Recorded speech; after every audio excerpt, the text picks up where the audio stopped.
Close your eyes and let us embark on this gentle voyage through the mists of time, where the tail of the pencil begins not with a sharp point, but with the soft scratches of ancient hands seeking to capture fleeting thoughts. In the quiet chambers of long-ago civilizations, scribes bent over wax tablets under the flicker of oil lamps, their metal styluses gliding with a rhythmic whisper to etch cool, indented lines that could be smoothed away like whispers in the wind. These early instruments, often crafted from lead alloys, offered a subtle resistance against the yielding wax, creating impressions that felt alive under the fingertips, much like the tactile memory of a dream fading at dawn. As we drift along this path, sense the unyielding chill of the metal, a sensory bridge pulling you deeper into the pencil's serene origins. Further into our journey, the dark heart of the pencil reveals itself: graphite, a mineral born from the earth's hidden depths, once mistaken for lead and murmured about in ancient scrolls as plumbago, its velvety essence ready to leave smooth flowing marks. This substance glides across paper with a minimal soothing drag, inviting lazy strokes that seem to unfold endlessly in the quiet of evening. Encased in the warm, aromatic embrace of cedar wood, the pencil transforms into a comforting tool, its grip steadying weary fingers like a gentle hand in the twilight shadows. This harmonious blend of cool mineral and sun-kissed timber draws us onward, each subtle line a step through history's peaceful hallways. As our voyage winds through the centuries, pencils emerge as silent companions to humanity's endless notations. From delicate sketches in dimly lit artist lofts to intricate calculations scrawled under vast, starry skies that invite contemplation. The faint, woody scent of a freshly sharpened cedar tip stirs echoes of worn school desks and tranquil fireside evenings, where thoughts flow freely and worries dissolve into the night. With a soft, brittle snap that echoes like a distant branch in the wind, the graphite core reminds us of its fragile beginnings in buried deposits, where over 14 billion pencils are now crafted each year worldwide, each one a humble vessel carrying the weight of untold stories. Let this rhythmic knowledge wrap around you like a soft blanket, easing you toward the edge of slumber. We amble slowly through the pencil's chronicle, where every detail unfolds like the gentle turning of pages in a forgotten leather-bound book by candlelight. The technical marriage of graphite and clay determines the pencil's varying hardness, from the soft, yielding depths of a 6B that whispers dark shades to the firm, precise lines of a 9H that etches with clarity. Cedar's straight, even grain resists splintering under the blade's edge, offering a smooth shave that feels almost meditative in its rhythm. Feel the balanced weight of the pencil resting in your palm, a simple cylinder filled with quiet potential, beckoning you to float further along this timeless stream. Our path now winds deeper into the echoes of ancient Rome, where styluses fashioned from bone or gleaming metal pressed into wax-coated wooden boards, known as codices, leaving behind indented lines that could be traced by touch in the soft glow of scriptorium lamps. These tools captured ideas with a subtle rhythmic pressure, their marks enduring only until gently smoothed away, much like thoughts dissolving into the night's calm. As silver point later emerged for drawings on prepared vellum, its fine strokes oxidized to a permanent gray haze, layering subtlety onto the evolving art of inscription. These foundational whispers pave a serene trail, guiding us toward the smoother grace of graphite yet to come. Drifting onward to medieval shadows, plummets of lead-tin alloys nestled into simple wooden holders, etching faint silvery trails that demanded a firm hand and often left fingers dusted with a cool, lingering residue like morning frost on leaves. Soft breadcrumbs acted as erasers, their absorbent texture sweeping away the marks in gentle circular motions that renewed the surface with effortless renewal. This unassuming bridge connected eras, blending metal's weight with wood's warmth in a quiet progression toward refinement. Imagine the faint metallic cling on your skin, a tactile echo pulling you further along time's meandering river. The name pencil itself emerges from the Latin penniculum, a delicate little tale once describing fine brushes woven from animal hairs dipped in ink to trace flowing scripts across parchment in the hush of monastic halls. These brushes whispered over surfaces with a soft, bristle caress, capturing words in elegant curves, yet lacking the dry precision that future tools would bring. In whispered historical tales, such instruments occasionally served as impromptu defenses, adding a subtle layer of versatility to their everyday grace. Feel the gentle texture of the bristles against your fingertips, a sensory contrast to the solid wooden grip awaiting in the chapters ahead. By the 1500s, in Europe's awakening workshops bathed in golden afternoon light, lead-based markers encased in wood began to appear, as chronicled by naturalists in their thoughtful observations of the world.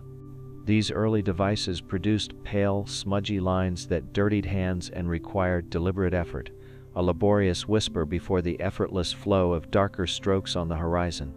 The promise of smoother, more forgiving marks loomed like the first light of dawn breaking over distant hills. Envision the heavy coolness of lead yielding to graphite's velvety ease, a soothing transition that carries our journey forward. In the rustic schoolrooms of yesteryear, slate pencils scraped against hard boards with a rhythmic, scratchy cadence that filled the air with echoes of learning, persisting in places like America until the late 1800s. Wooden casings would later mute these sounds into a hushed silence, favoring the tranquility of quiet study. These inexpensive tools spread knowledge across humble settings, fostering literacy in villages and towns alike. Let the faded echoes of those scratches dissolve into peaceful stillness as we continue our wander. Our temporal wander now carries us to a stormy night in 1564, or perhaps 1565, amid the misty, rolling hills of Borrowdale in England, where a fierce gale uprooted ancient trees at gray knots, unveiling a vast, shimmering deposit of graphite buried beneath the rain-soaked earth like a long-forgotten secret. Local shepherds, with their calloused hands and woolen cloaks, were the first to gather the dark lumps, using them to mark their wandering flocks, the soft smears clinging to the sheep's fleece, like shadows merging with twilight. This pure, solid graphite, unlike any scattered powders found elsewhere, sparked the dawn of England's pencil monopoly, a turning point that would echo through workshops and schoolrooms for centuries. Breathe in the earthy, metallic scent rising from the exposed vein, a grounding aroma that anchors you in this pivotal discovery amid the storm's fading rumble. The locals named this mysterious substance wad or black lead, drawn to its shiny, dark allure that gleamed like hidden treasure in the dim light of humble cottages scattered across the valleys. Miners soon descended with simple tools, their picks clinking in a steady, rhythmic cadence against the yielding mineral, extracting chunks that filled baskets with a soft, dull thud.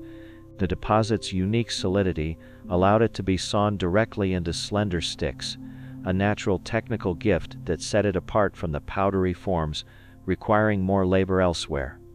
Picture the faint glow of lanterns illuminating the black walls, where this rare vein, the only large-scale source of solid graphite ever uncovered, began its quiet journey into the hands of writers and artists. In 1565, Queen Elizabeth I, from her distant throne, summoned skilled German miners to the lush landscapes of Cumberland, their expertise transforming haphazard gathering into a systematic harvest under the watchful eyes of royal guards patrolling the misty entrances. The graphite's value swelled not just for marking, but for lining cannonball molds in the fiery forges of war, its smooth properties making it a strategic whisper in the era's conflicts in prompting thorough searches of workers to prevent any smuggling. Feel the cool, greasy texture of a raw graphite lump in your palm, slippery and dense, connecting you to those guarded times when every piece was treasured like a crown jewel. This royal oversight wove security into the mineral's tail, ensuring its flow remained controlled and rhythmic. By 1610, these precious sticks, wrapped in paper or string for handling, made their way to London's serene markets, where merchants sold them for quiet uses in homes, studios, and halls alike. Poets and scholars of the age praised its magical airability, rubbed away with bread in a simple, renewing gesture that felt like brushing mist from a window pane. The mineral's inherent brittleness called for a delicate touch, lest it snap mid-thought, adding a layer of careful mindfulness to every stroke. Even in folklore, it found unexpected roles, stirred into ales as a medicinal brew to soothe colic, blending utility with the everyday rhythms of life. Borrowdale's graphite produced the richest, most enduring marks, outshining any European rivals, with its deep, velvety darkness that flowed effortlessly across pages. The mines pulsed in sporadic rhythms, operating briefly before being flooded to deter thieves, a clever cycle that preserved the finite bounty across generations of quiet demand. Imagine yourself descending into those damp, echoing tunnels, the air thick with mineral dust, as laborers chipped away under the soft flicker of lantern light, their efforts a meditative hum in the earth's embrace. This stewardship extended the vein's life, allowing its legacy to drift onward like a slow-moving river through history. As demand grew, theft of this black gold became a felony by 1752, with smugglers navigating the shadowy hills and risking severe penalties for the lucrative whispers of the black market. The mineral's unmatched purity meant no binders were needed at first, a technical simplicity that let its natural essence shine in every unadorned stick. Sensory stains lingered on skin like inky memories, dark and persistent, drawing us deeper into the intrigue of guarded shafts and hidden paths. This era of vigilance added tension to the otherwise tranquil harvest, a subtle undercurrent in our wandering tale. Under the Crown's watchful decree, mining unfolded in measured bursts, just 6 tranquil weeks every 5 years, to preserve the earth's precious hoard beneath Borrowdale's misty veils, a rhythmic scarcity that echoed nature's own cycles of rest and renewal. Guards stood sentinel at the shadowy entrances, their presence a silent barrier against those who might pilfer the black treasure in the quiet of night. This deliberate restraint not only safeguarded the deposit, but sparked whispers of innovation in far-off lands, where alternatives began to stir like dawn breaking over distant horizons. Beyond its marks on paper, the graphite warded rust from weapons' edges, adding a versatile layer to its role in both peace and the distant rumble of conflict. Workers descended creaking ladders into the cool, confined shafts, their picks striking with dull, rhythmic thuds against the soft mineral that yielded chunks into waiting baskets. The air grew heavy with dust, stirred only by primitive vents that allowed faint breezes to whisper through the tunnels, easing the labored breaths of those toiling below. From this yield came material for crucibles in metalworking forges, broadening the graphite's quiet influence beyond simple inscriptions. Let the steady strikes lull you like a far-off heartbeat, drawing you deeper into the mine's enveloping hush. Once extracted, the graphite was sorted by quality in the open air under overcast skies, with the purest fragments set aside for the hearts of future pencils, while lesser grades were washed in wooden troughs amid a soothing slosh of cool water. Impurities swirled away in the streams, leaving behind the clean, gritty essence ready for its journey onward. Feel the rhythmic rinse under patient hands, grit giving way to clarity in a meditative flow that mirrors the cleansing of thoughts at day's end. Pack horses, laden with securely chained bundles, carried the treasure over rugged, winding trails to distant ports, their hooves clipping in a steady cadence through fog-shrouded paths that wound like veins through the hills. Every step was woven with caution, sustaining England's quiet dominance in a world hungry for the mineral's gifts. As wars with France in the 1790s drained the reserves, this logistical rhythm urged the search for new sources, a gentle pivot in our ongoing voyage. By the late 1800s, Borrowdale's veins had given all they could, the mines sighing into silent closure after centuries of faithful yield, leaving echoes of their prime in tales of the finest tools ever crafted.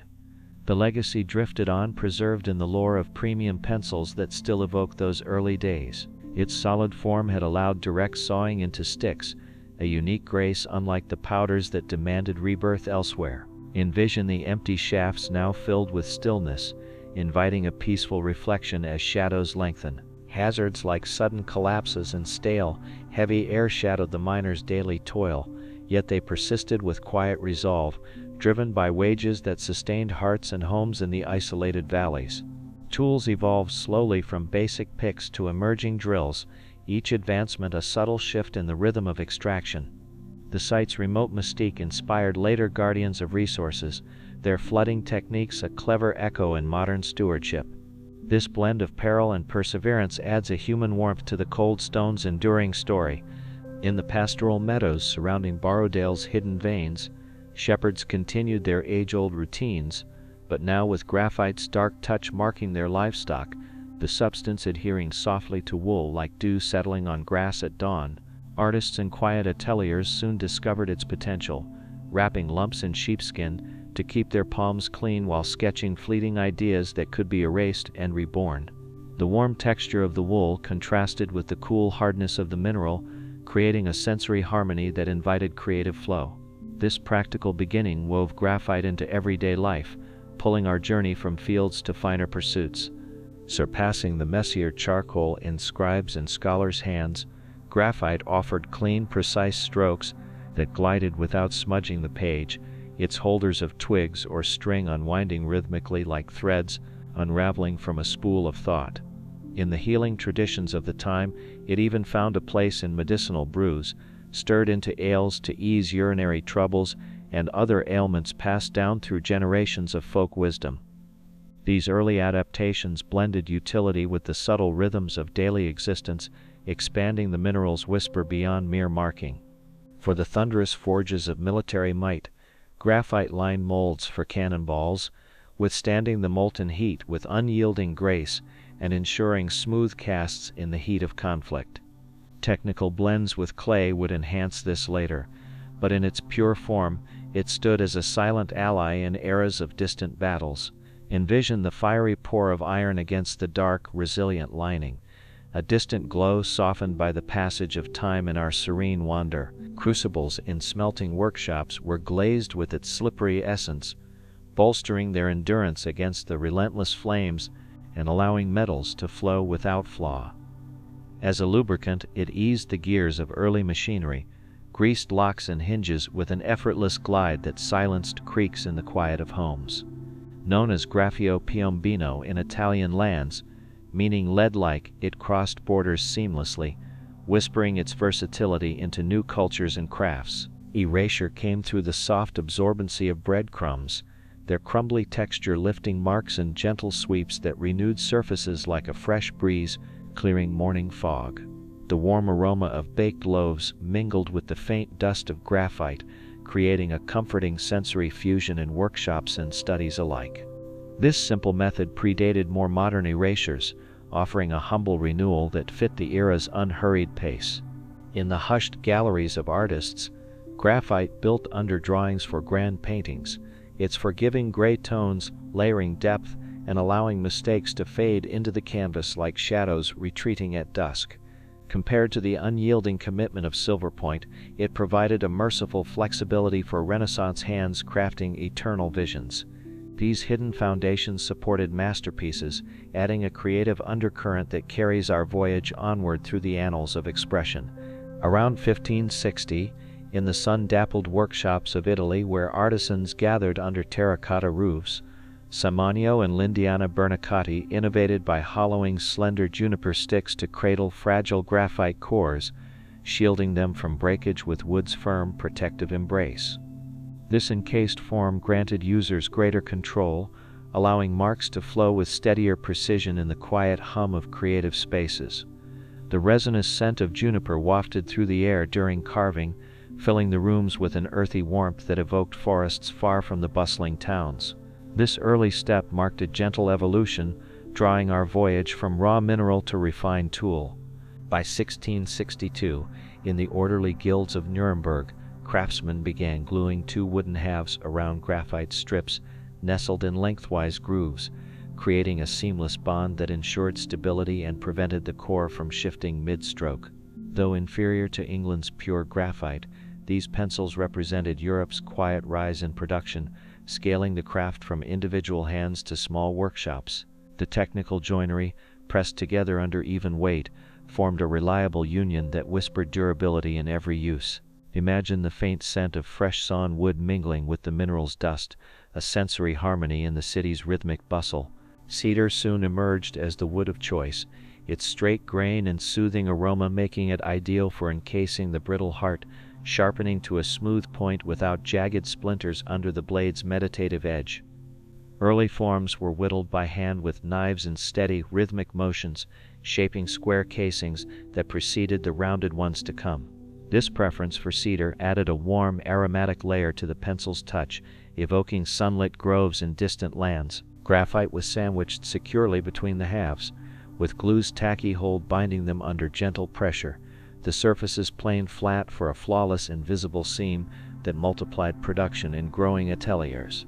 This method allowed for efficient crafting, turning slabs into multiple pencils with each careful cut. Sensory bonds formed as wood and mineral united, creating a tool that felt alive in the hand, balanced and ready for expression. Hexagonal shapes soon appeared to prevent rolling off desks, a practical twist in design that evolved into octagonal variants for even better grip in artists' and writers' fingers.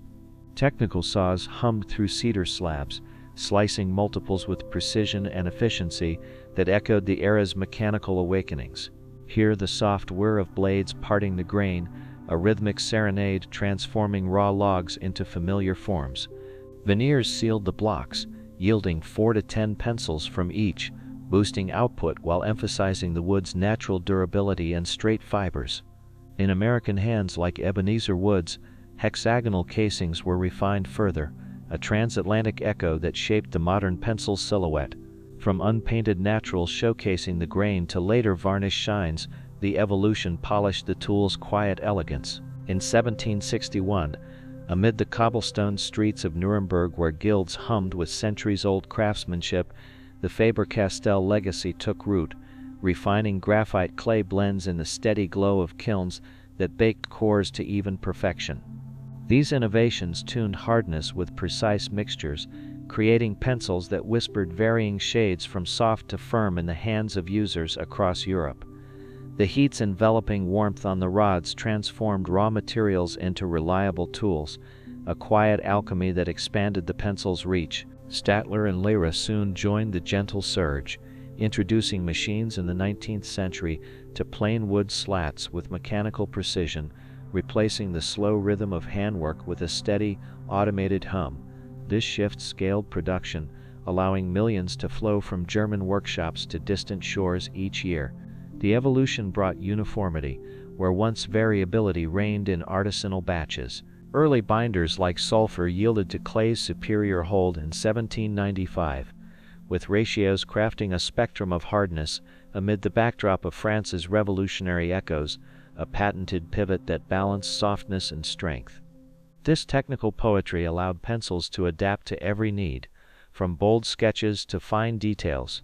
The change marked self-sufficiency, freeing makers from distant monopolies. Austria's Koh-i-Noor embraced the method by 1802, cloaking pencils in yellow casings that evoked the prestige of Siberian graphite, each one stamped in rhythmic beats along assembly lines. Paint glided smoothly over the wood, adding a vibrant veil that became synonymous with quality. This branding whispered luxury into everyday hands. Local European veins, though paler than Borrowdale's pure depths, were reborn through powder and fire, tempered in kilns for resilient strength as conflicts spurred the need for homegrown supplies.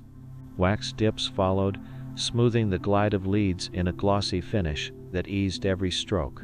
Imagine the warm sheen emerging from the process, a calming touch in turbulent times. Shipments crossed oceans to American ports, where tariffs and wars birthed local factories in cities like Vienna, their halls filled with the hum of innovations dipping pencils in protective gloss. Urban growth wove these tools into daily life, from ledgers to letters. The transatlantic flow carried whispers of European craft to new horizons. Grading systems blossomed with markings for hard and black, standardizing the feel of strokes from 9H's precision to 9B's depth, tested in evaluative lines drawn under workshop lights. This spectrum covered the quiet array of needs, from engineers' calculations to artists' shades. Uniformity brought peace to users' choices, a subtle order in creation's flow. Nicolas-Jacques, a thoughtful French painter, amid the revolutionary whispers of 1795 Paris, blended powdered graphite with clay to form slender rods, firing them in kiln's steady heat to create a breakthrough that tuned firmness through careful ratios. This ingenious marriage allowed varying degrees of hardness, a technical symphony transforming lesser minerals into reliable cores for endless expression. Sensory earthiness emerged as clay mixed with the black powder, malleable and grounding in the workshop's quiet haze. Conte's creation shattered England's long hold, harnessing even inferior graphite with elegant efficiency, the baked rods cut to uniform lengths that promised consistency in every gentle stroke. Developed amid Napoleonic needs for self-reliance, it marked a pivot toward widespread availability. Uniformity brought peace to users, easing the flow from sketch to script. In 1838, Henry Bessemer turned to compressing graphite scraps into sturdy leads, his presses applying even force to forge new life from waste in a resourceful cycle. This method bound remnants afresh, extending the mineral's reach with thrift and ingenuity. Though famed for steel's revolution, his touch on pencils added a versatile thread to industry's quiet weave. Hyman Lipman in 1858 affixed erasers to pencil ends with crimped ferrules, the rubber's bouncy resilience, transforming convenience at the wood's far tip. This simple attachment allowed marks to vanish with a springy wipe across the page's calm surface. Erasure became seamless, a gentle renewal in the hand's familiar grip. Joseph Dixon's 1866 machine planed wood at astonishing speeds, 132 pencils per minute, ushering automation's surge into factories, humming with Civil War's distant echoes. Output swelled to meet growing demands, from battlefields to bustling offices. The rhythmic whir of gears replaced hands' slow touch, scaling the humble tool.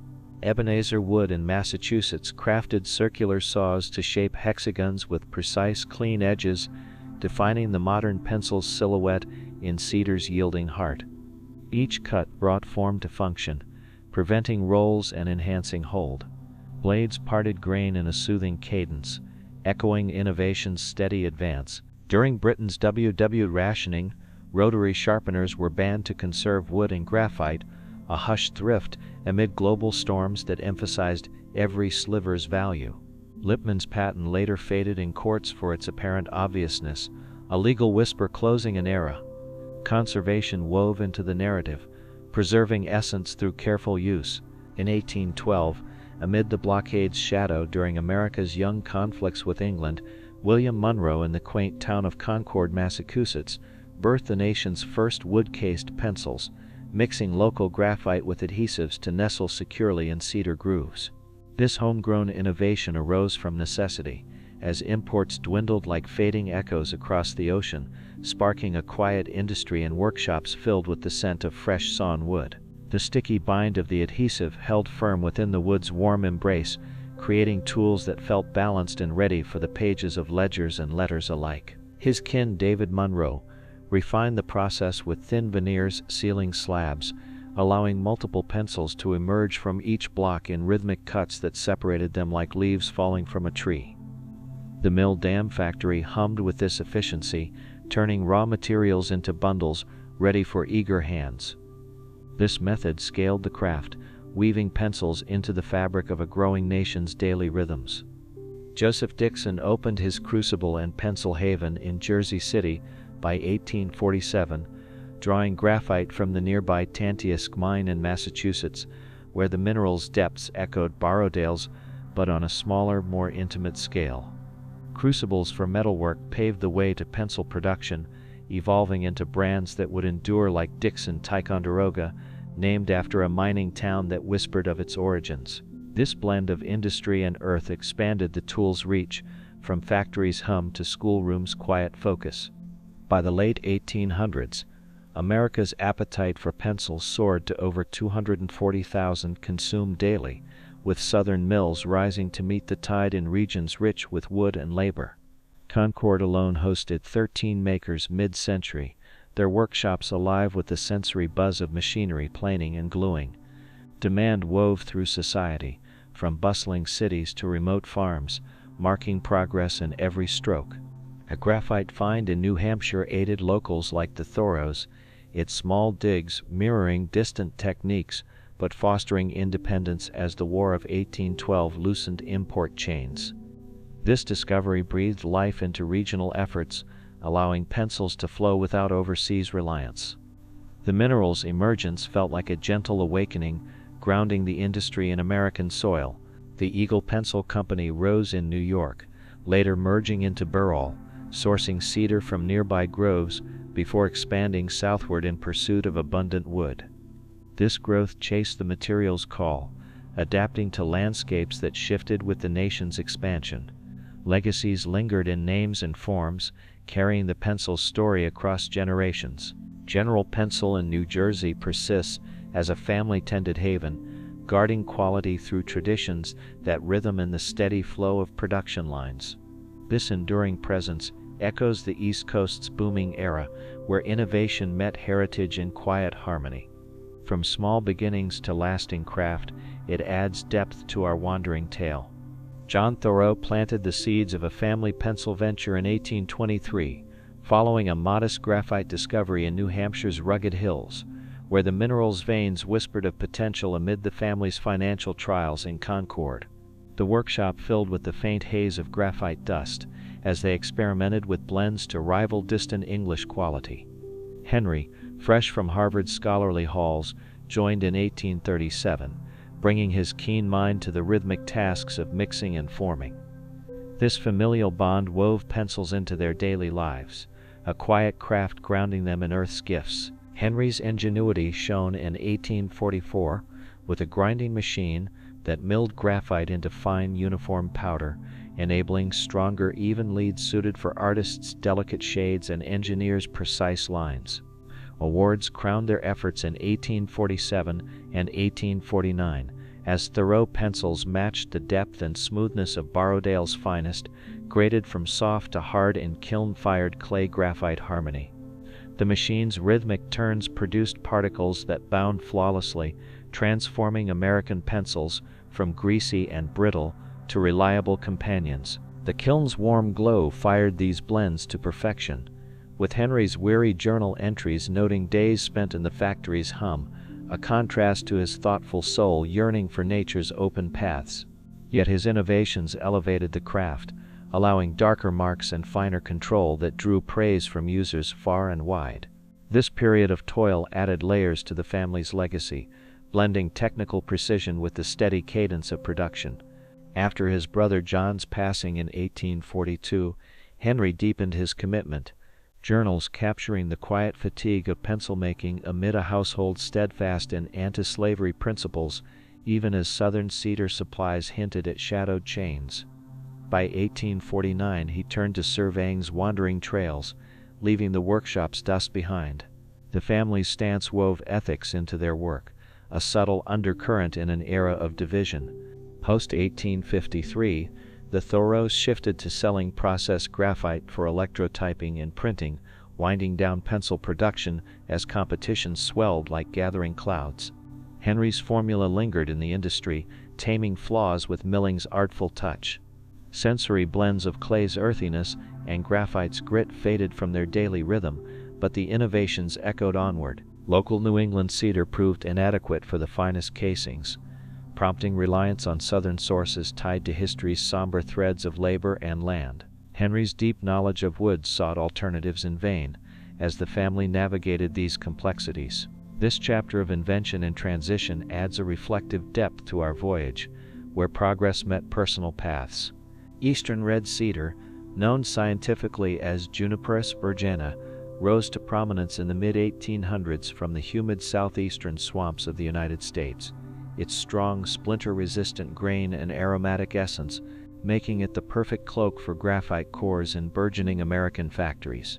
Mills in Tennessee centralized the hum of production, where logs were sawn into slats amid the resinous scent that filled the air like a warm, earthy perfume.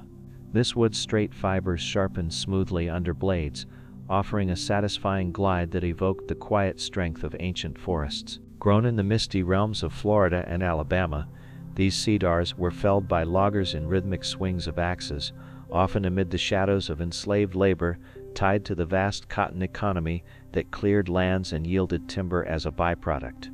Shipped from bustling ports like Mobile, the logs traveled northward, their damp bark carrying the humidity of southern swamps. This sourcing wove pencils into the nation's expanding tapestry, blending utility with the steady cadence of harvest and transport. Eagle Pencil's mills in Cedar Key, Florida, crafted grooved slats destined for New York factories and even European shores, where leads nestled perfectly in the woods embraced by the 1850s, marking Florida as the leading supplier. The process hummed with efficiency, turning raw trunks into bundles ready for assembly.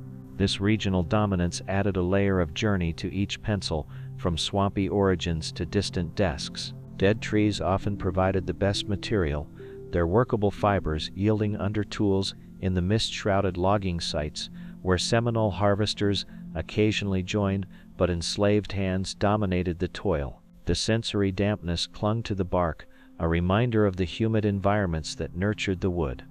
Over time, this reliance shaped the industry's flow, grounding it in southern soils. As overharvesting thinned the stocks by the early 1900s, makers turned to recycling old fences and barns for their cedar, dismantling them in rhythmic pulls to preserve the resource's essence amid growing scarcity.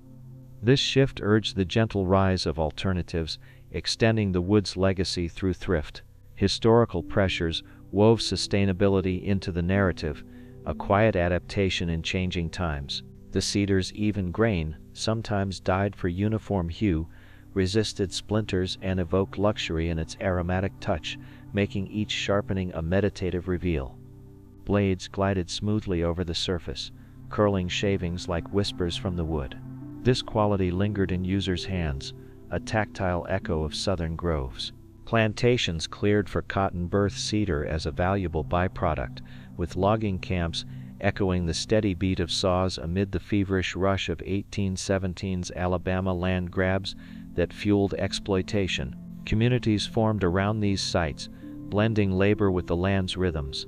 This economic thread deepened the pencil's roots, connecting tool to terrain. By 1910, as red cedar's stocks whispered of depletion, incense cedar from the towering forests of California and Oregon emerged as a worthy successor, its abundant machinable fibers and sharpenable grace offering a fresh chapter in the pencil's wooded tale. Pioneer mills like Hudson Lumber and San Leandro began the transition, sawing logs into slats amid the fresh incense-like aroma that evoked misty mountain groves under golden sunlight.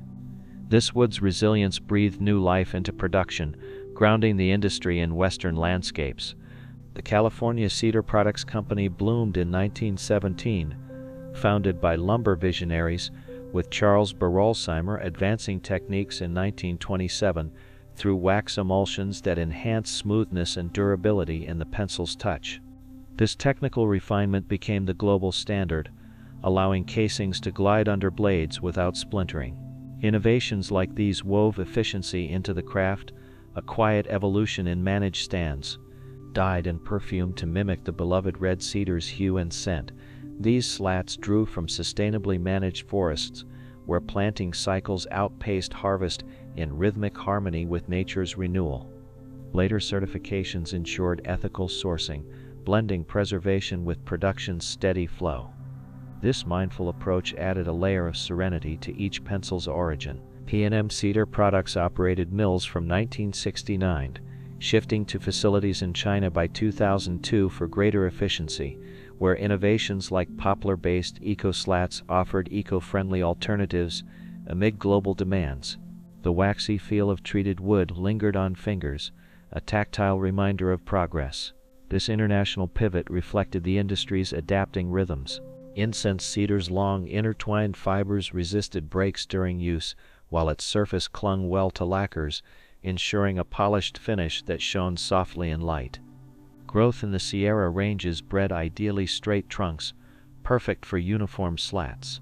Forest whispers in these tall stands evoked a peaceful connection to the earth's bounty. The transition healed the shortages of old, with independent producers trailing Eagle's pioneering path into new woods. By the mid-1990s, globalization's gentle wave carried production worldwide, introducing basswood as a shadowy alternate in some blends. This era of change deepened the pencil's journey, from eastern swamps to western heights.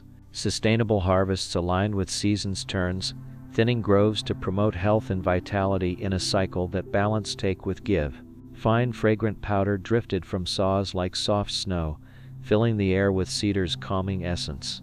This stewardship ensured the wood's whisper endured for future hands. Graphite powder mingles intimately with clay binders in measured ratios, crafting the core's hardness from soft, shadowy depths to firm, unyielding lines, all cleansed and dried into compact cakes ready for the next gentle transformation. Ground with water into a malleable paste, the mixture flows like a slow river through the workshop's quiet hum. This precision guards the pencil's quality, ensuring every stroke whispers consistency. The paste extrudes into thin strings, straightened with care and dried in the soft embrace of ambient air before being cut to precise lengths that fit snugly within wood's waiting grooves.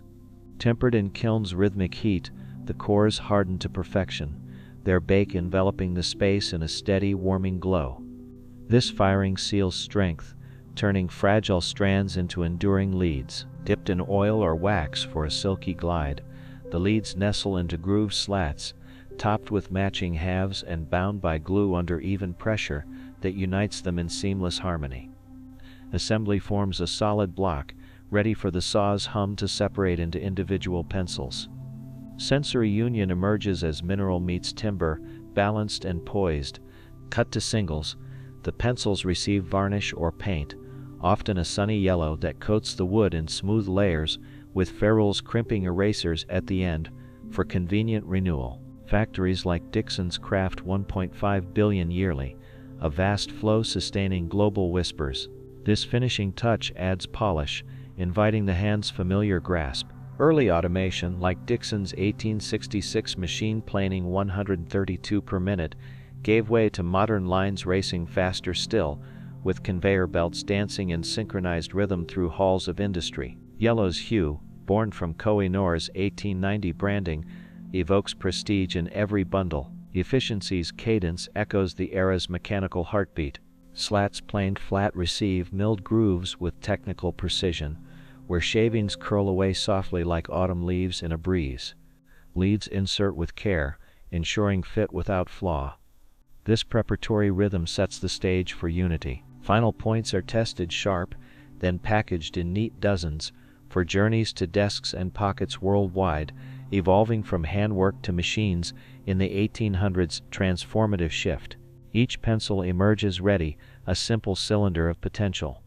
The process closes with quiet order. Graphite waste finds rebirth through compression, as in Bessemer's 1838 method, while WWG's conservation banned sharpeners to thrift every sliver amid rations hush. Resources cycle efficiently, enduring through eras. This recycling adds sustainability's gentle thread. Today, as our journey nears modern shores, Asia dominates pencil production through cost-efficient embrace, yet quality brands cling to Incense Cedar's warm, aromatic whisper in factories, humming with global supply chains that span oceans like endless threads. Rhythmic logistics ensure wood and graphite meet in harmony, sustaining a tool that circles the earth in vast quantities. The world's largest pencil, a towering 23 meters and 8,200 kilograms, stands as a whimsical monument to this scale, evoking wonder in its oversized form. Mechanical pencils propel thin leads forward with clutch or ratchet mechanisms, their technical precision ideal for draftsmen and writers seeking endless flow without sharpening's pause. A satisfying click echoes in the quiet, advancing the core with rhythmic ease. This evolution adds convenience, blending old essence with new ingenuity. Graphite poses no harm if swallowed, though old paints once risked lid's shadow, now banished for safety's sake in pencils that glide harmlessly. U.S. sales rose 6.8% in 2011, a gentle uptick reflecting enduring appeal amid digital shifts. Imagine production's endless loops, circling the globe in boundless creation. Colored pencils, wax-based kin sharing wood's cloak, expand the palette beyond graphite's gray, their hues drawing from lore like Siberian prestige that inspired yellow casings. Vibrant layers build on pages, inviting artistic dreams. This variation enriches the family, from monochrome to rainbow whispers. Sustainable forests supply the wood, with certifications weaving ethics into replanting cycles that rhythm with nature's breath, ensuring groves thrive for tomorrow's hands.